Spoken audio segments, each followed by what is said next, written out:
Today's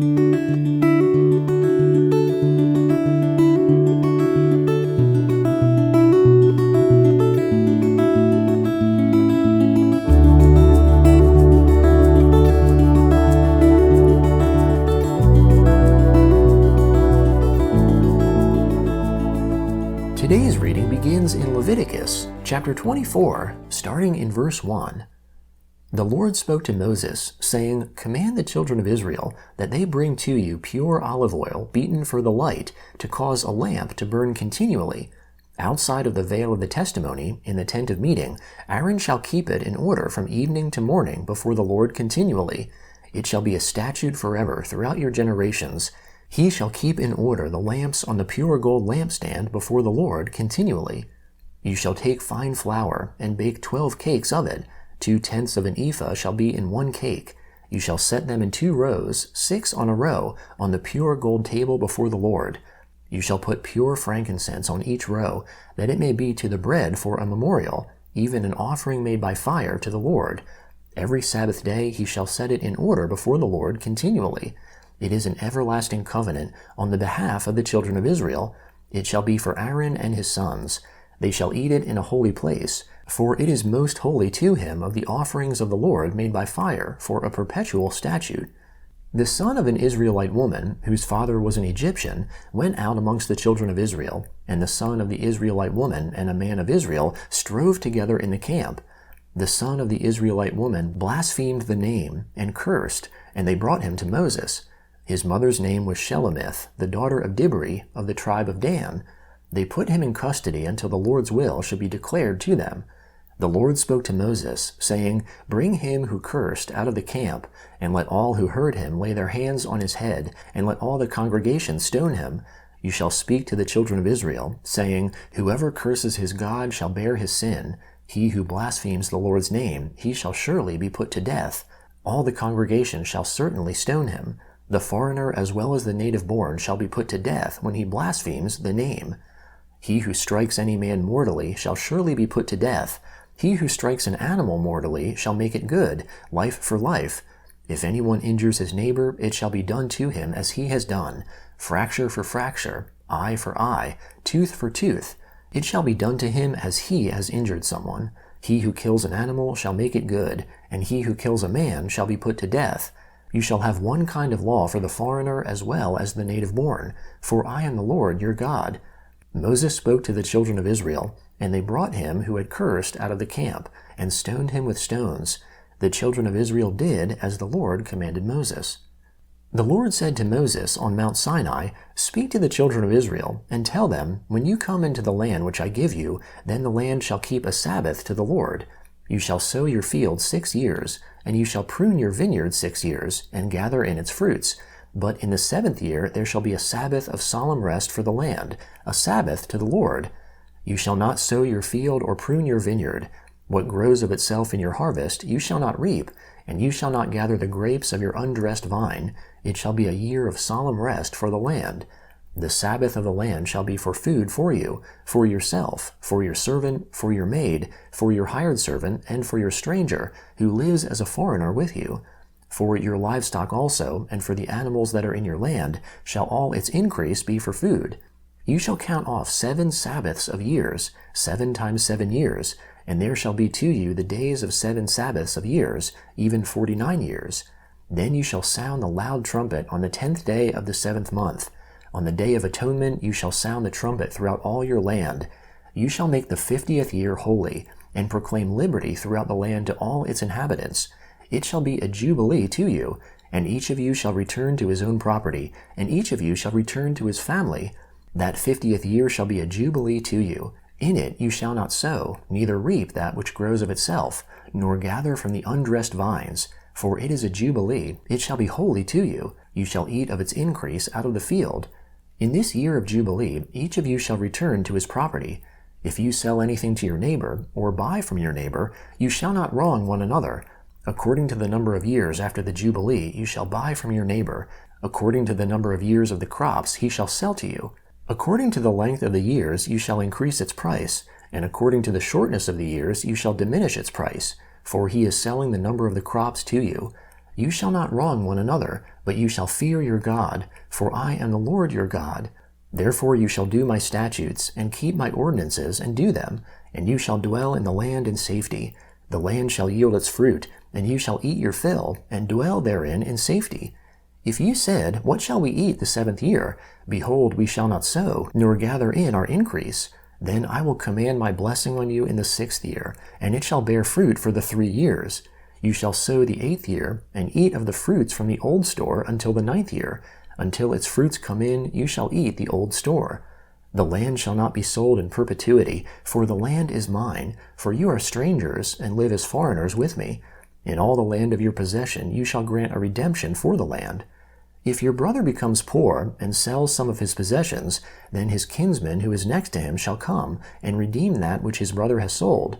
If a man has no one to redeem it, and he becomes prosperous, and finds sufficient means to redeem it, then let him reckon the years since its sale, and restore the surplus to the man to whom he sold it, and he shall return to his property.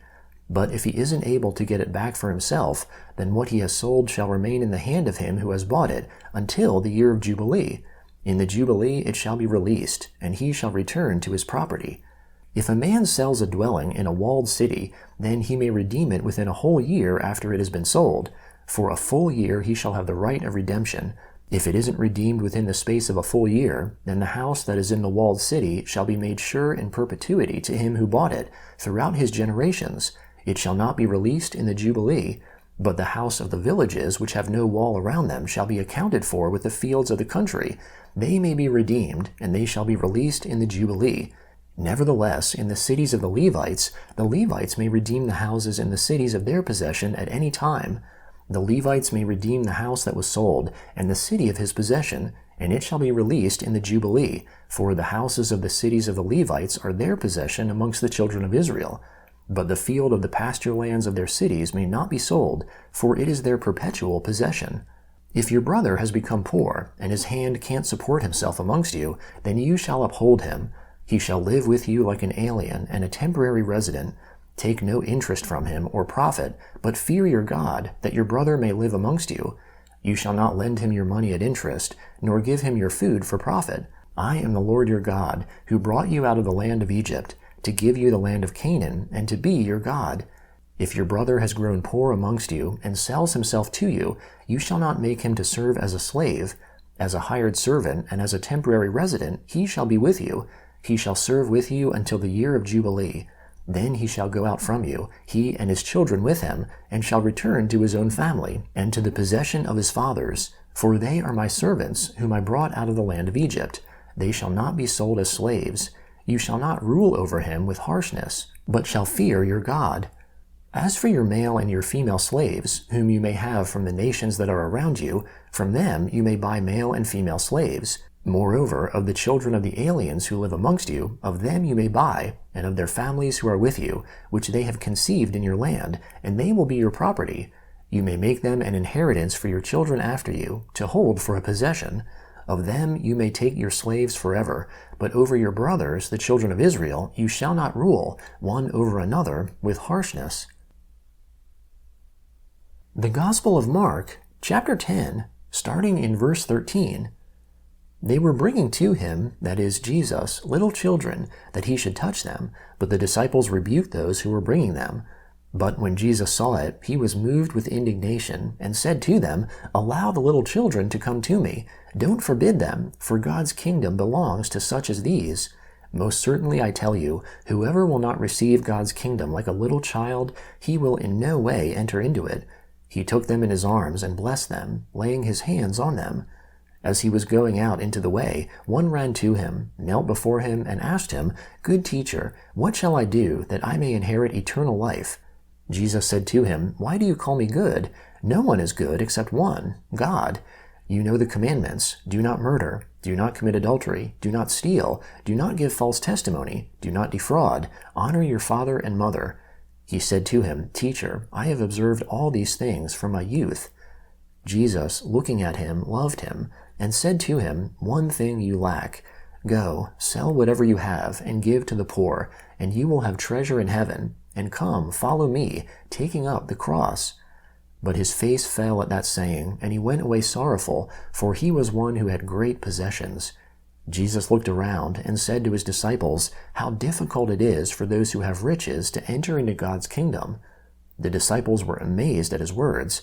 But Jesus answered again, "Children, how hard it is for those who trust in riches to enter into God's kingdom.